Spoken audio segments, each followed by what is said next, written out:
Então tá. Boa noite a todas, a todos e a todos.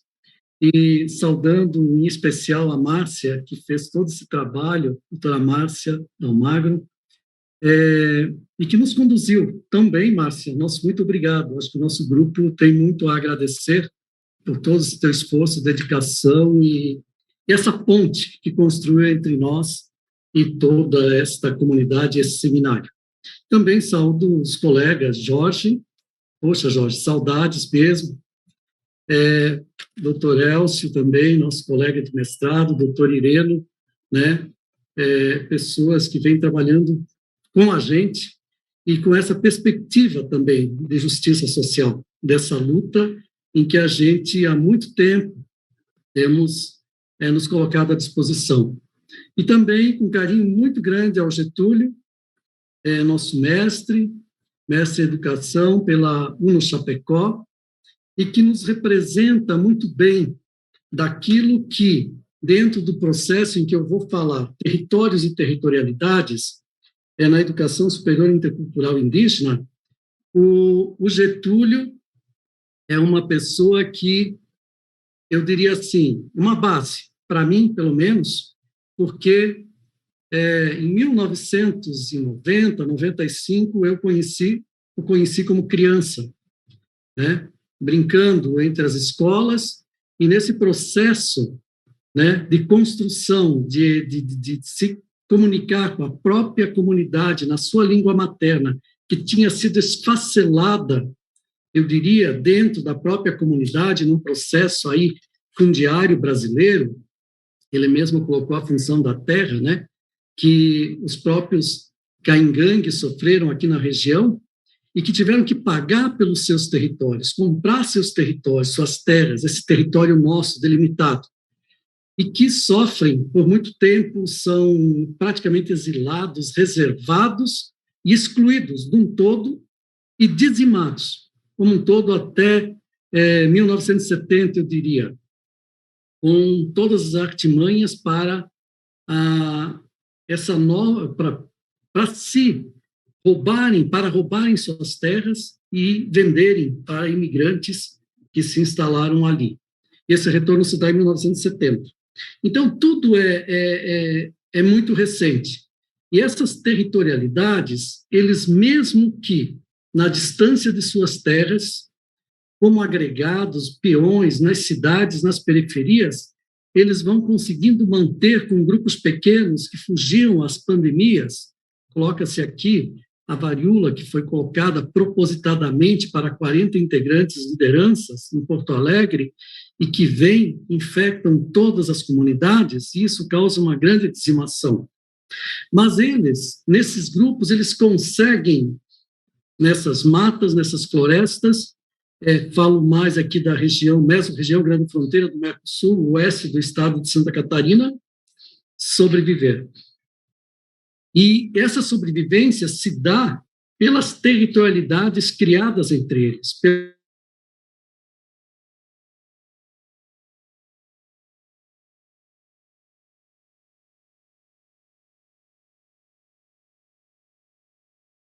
Não indígena.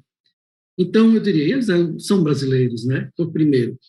E essas territorialidades estão na língua, nesse poder de se comunicar, se organizarem com estratégias próprias, está também no se colocar como a favor de determinadas situações, como das religiões, da própria educação, da submissão ao SPI, Serviço de Proteção ao Índio,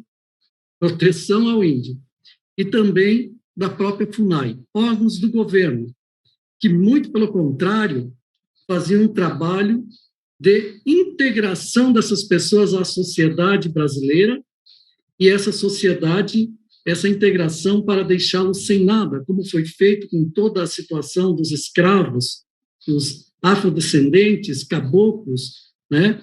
E o local seria as próprias favelas, as periferias da cidade, porque o direito à cidade, aqui no Brasil, surge a partir de 2000. Quanto a isso, a cidade era um espaço de privilégio, então imagina para onde iam essas pessoas sendo expulsas de suas terras, né? Expulsos nos piores sentidos da própria palavra.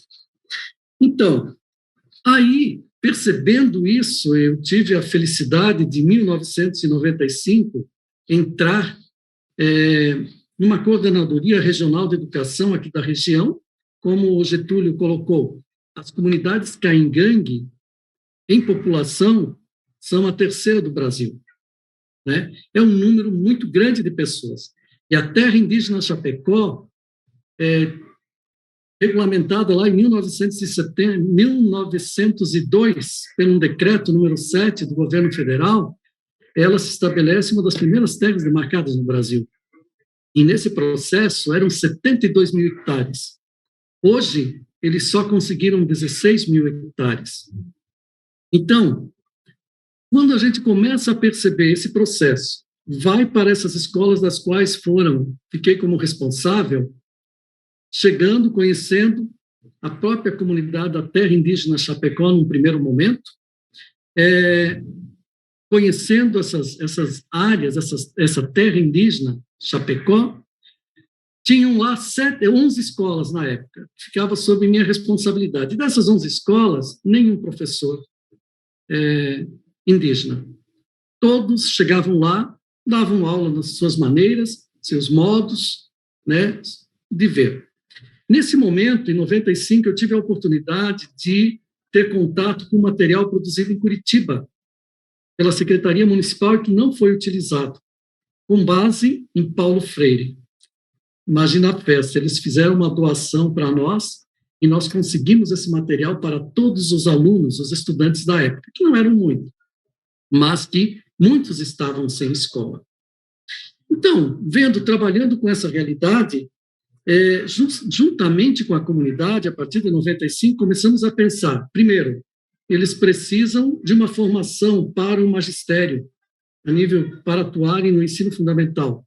Então, cria-se ali uma escola de ensino fundamental, e isso, a aceitação da própria comunidade entre os nãos governamentais foi tão grande que nos possibilitou criarmos juntos o ensino médio, dentro da terra indígena. Eu acredito no Brasil foi o primeiro específico, diferenciado, criado numa terra indígena. E durante esse processo havia também a necessidade, com pessoas simpáticas, simpatizantes à causa indígena, da Secretaria Estadual de Educação de Santa Catarina, elaborarmos um projeto para um magistério bilíngue intercultural. E esse aconteceu em São José do Cerrito, numa escola agrícola do estado, onde por 4 anos foram formados, habilitados para o magistério bilíngue. Nessa, o Getúlio participou, 33 caingangues e 30 choclengues. Foi uma experiência inacreditável. Isso, voltando para a escola, muda todo o processo. Então, esse empoderamento a partir da educação, que é o meu ponto de partida, a educação, o ensino superior, e nesse período eu começo também a fazer um mestrado, que vai me dar subsídios, depois um doutorado também, que a educação, através do processo de educação, dessa oferta, dessa oportunidade, possibilidade, de uma maneira diferenciada, daria empoderamento a essas pessoas, para elas poderem, como Getúlio, estar hoje sendo uma referência, como tantos outros que já passaram também aí pelas universidades e pela Chapecó, já 6 desses alunos mestres, ou mestrando, 2 ainda mestrando. Então, isso é uma das repercussões dessa aposta na educação. Então, a educação é o primeiro passo aí para a questão do empoderamento. Mas isso acontece tudo dentro de uma terra. Quando eles têm uma escola, uma organização social que possibilite tudo isso. Antes disso, nós tínhamos um processo diferenciado de atendimento à comunidade indígena. A partir do momento que terminasse esse ensino médio, eles teriam que voltar para a universidade, ir para a universidade, procurar uma universidade longe todas de suas terras de pertencimento e se adequar, adaptar aos moldes, aos modelos da universidade. Eu tenho uma experiência que no ano de 1999, 2000, eu tinha 76 estudantes indígenas aqui da região do Rio Grande do Sul e aqui do oeste do estado de Santa Catarina. Destes, apenas um conseguiu concluir, e muito mais tarde, quase com 10 anos, devido a muitos fatores. Mulheres, então, era muito difícil, porque sair até uma linha, até uma rodovia onde tivesse ônibus para vir de suas terras, havia mais 7, 8, 10, 5 quilômetros de estrada de chão. E como é que elas fariam para voltar se todos os cursos praticamente ofertados para o magistério das nossas universidades aqui do Oeste eram à noite? Isso os fazem desistir, né? E também a questão da própria aceitação. Entre aquela questão, são bugres, né? O que estão fazendo na universidade? Para que o lugar deles é lá na mata, cuidar da floresta, ou viver na floresta? Que tinha os que tirar, e isso muitos antropólogos, muitos estudiosos, né, eu diria entre aspas, tinham essa ideia de integração, como vinha tendo pelo próprio SPI, a própria FUNAI, integrá-los, e por isso eles não poderiam participar ou ter esse direito de ter suas universidades dentro da sua terra, onde pudessem desenvolver ali a sua cultura e estudar. Então, pensando nisso, com a ajuda de muitas mãos aqui da Universidade da UNO Chapecó, foi nos dado essa possibilidade de pensarmos um projeto do ensino superior indígena na universidade. E aí, com pessoas, simpatizantes da própria Secretaria Estadual de Educação, num processo da proposta curricular, muito democrática, por sinal, do Estado de Santa Catarina, é que começamos a desenvolver um projeto. Isso durou 2 anos, com um diálogo, com falas dentro da própria terra indígena Chapecó, Ximbangue, Pinhal e Condá. Além também da gente ter participado com uma pequena comunidade dos indígenas Guarani, que estão também na terra indígena Chapecó.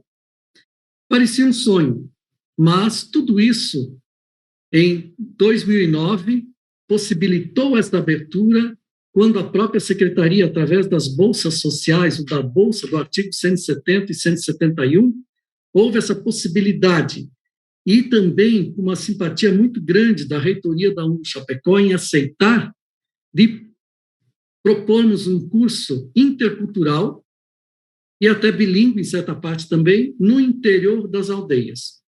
Diferente de outras sistemáticas que também estudamos e pesquisamos pelo Brasil, onde se tirava, num período de férias, como se fizemos o magistério bilíngue, se levava para a universidade em um determinado período e se voltava para a aldeia. Isso implicava tudo aquilo que eu coloquei, então, implicava em deixar os filhos sozinhos, lá não tinha creche, não tinha toda essa assistência que se tem fora. Como as mães sairiam? Os pais, né? Como se manteriam? Então, dentro da própria comunidade, nós, de certa forma, demos um salto muito grande. Pudemos atender a todos e a todas, as mães com suas próprias crianças dentro da escola, participando da própria comunidade, onde, com muitas dificuldades, conseguimos, então, implantar, em 2009, os cursos de licenciatura intercultural indígena. Essas licenciaturas vão acontecer em 4 áreas do conhecimento: em ciências humanas e sociais, matemática e ciências da natureza, pedagogia, línguas, artes e literaturas. Porém, nesse primeiro momento, faltava aí ainda educação física. Também é um componente para atuação nas escolas básicas, porque eles já estavam com escolas básicas de 1º ao 8º ano, na época, e também do ensino médio dentro das terras indígenas. Então, tínhamos que formar professores indígenas para que fossem tomando as rédeas, né, se empoderando, conhecendo e podendo fazer aquilo que nós, enquanto professores não indígenas, não sabemos fazer, né, que cabe a eles. Mas também, ao mesmo tempo, garantir um projeto que, enquanto cidadãos brasileiros, eles se empoderassem e tivessem uma titulação que lhes garantisse como professores dentro e fora das aldeias, mas com uma especificidade a mais para estudos comunitários, no caso Caingangue, aqui da região. Então, isso foi possível. Na primeira turma, tivemos aí 60 estudantes, 60 ingressos, que ingressaram nessa primeira turma, com 100 e poucas inscrições, né, para esse processo de vestibular específico, diferenciado também. Desses 60, 56 concluíram 5 anos. Então, foi uma questão relevante falar, porque 5 anos e permanecerem no curso, não quer dizer que os 56 foram egressos naquele momento, mas a primeira formatura foram tidos como egressos, diplomados 36. Outros foram completando seus estudos, seus componentes curriculares, no decorrer da entrada de uma nova turma em 2014. Desta vez, entraram mais 70 estudantes indígenas. Desses 70, novamente, a evasão foi muito baixa e conseguimos mais de 50 egressos habilitados. Nesse processo também dos egressos, já haviam várias pós-graduações lato sensu, pós-graduação lato sensu, muitos já estavam fazendo, outros também cursando em outras faculdades. Getúlio foi um que fez na Universidade Federal, começa um ano depois, em 4 anos, e nós iniciamos, então, a segunda turma. Conseguimos, em 2019, a formatura, né, colar grau desse pessoal das segundas turmas em todas essas áreas do conhecimento. Finalmente, em 2019, também ingressamos com mais uma turma, desta vez com 196 ingressantes, 196 estudantes matriculados. Hoje, desses 196, nós temos 156 frequentando, muitos já no período de estágio, são 4 anos, e temos também a área de educação física, ofertada nos espaços aqui da própria universidade e também durante a pandemia na comunidade. Então, tudo isso transforma uma realidade, transforma uma comunidade. Para quem conheceu em 1995, desde o momento, em 2009, vendo o início da universidade, isso é uma revolução, uma guerra, no bom sentido, de melhorias, de qualidade de vida, de luta pelos direitos, de luta pela terra, né? E também desse encanto de se trabalhar e de buscar mais, buscar mais. Hoje estive com uma sala também na curso de pedagogia, na comunidade de Condá, terra indígena Condá, e lá são 49 estudantes, né? E estavam em torno de 40 nas salas. E ouvindo da maneira como eles vêm colocando e vendo esse processo de desenvolvimento, o que isso tem mudado a própria comunidade, a maneira de pensar, de agir, em nada perde-se a cultura por causa disso. Muito pelo contrário, né? Muito pelo contrário. Há um empoderamento, um conhecimento, um saber lutar pelas suas causas. E até ele citava o marco temporal. Professor, se não tivéssemos estudado isso, talvez a gente fosse mais enganado, né? E assim nós estamos conhecendo, estamos buscando, estamos lutando por esses espaços, pela nossa terra, por esses momentos que nos são muito oportunos. Então, isso eu colocaria nesse processo das territorialidades, a educação superior intercultural, que se faz nessa troca, nós professores indo até as terras indígenas, aprendendo com eles, tendo a participação de outros professores indígenas também desse nosso país, eu diria da América Latina também teve professores que participaram. O professor Jorge foi um dos que, simpático à causa, nos auxiliou muito. São aspectos relevantes que nós temos que colocar, que valeu... Professor Leonel, desculpa lhe interromper, só sinalizar, então, para que vá se encaminhando para o encerramento da fala em função do tempo.